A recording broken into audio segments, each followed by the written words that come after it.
Girls, science, and math. It's a combination we don't see enough in our schools and our businesses.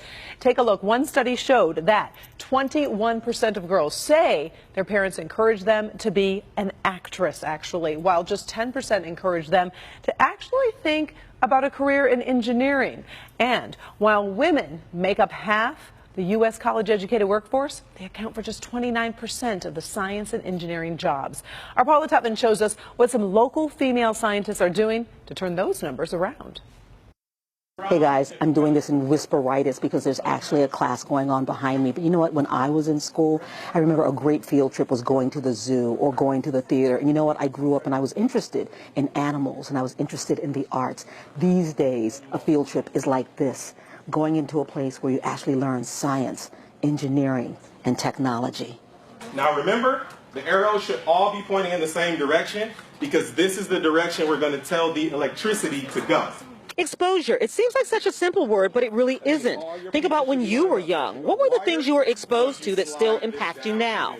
Well, that's the purpose of Launch, Learn, Code, Girls Empowered. When you find your passion, when you find what gets you up in the morning, be it science and math and technology and engineering, or what you can do with science, math, technology, and engineering, that is what will move you forward. Today, a huge group of middle school girls got the all-important exposure, hands-on experience of creating the sleight of hand most people think is magic.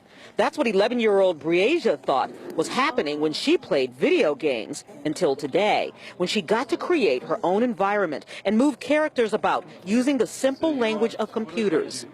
Code.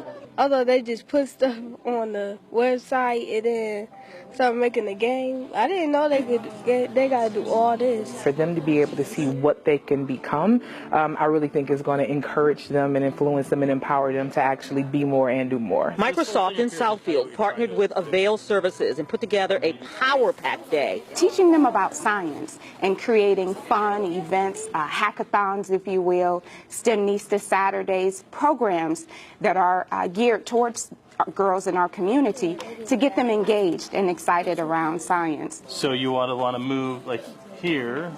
3 different learning sessions, science rock stars, including the founder of Divas and Dorks, a young woman who believes you can be both. Make sure whatever you do, it fulfills a need and it speaks to an audience that doesn't have representation. I'm honored to have been asked to moderate a panel that included industry titans with big degrees, big jobs, big titles, who can show these young women how to think and dream big. And it just so happens that this field trip did also happen to end with a movie to the theater. Of course, the movie is none other than Hidden Figures, a story about mathematicians and scientists who happen to be women. Paula Tutman, Local 4.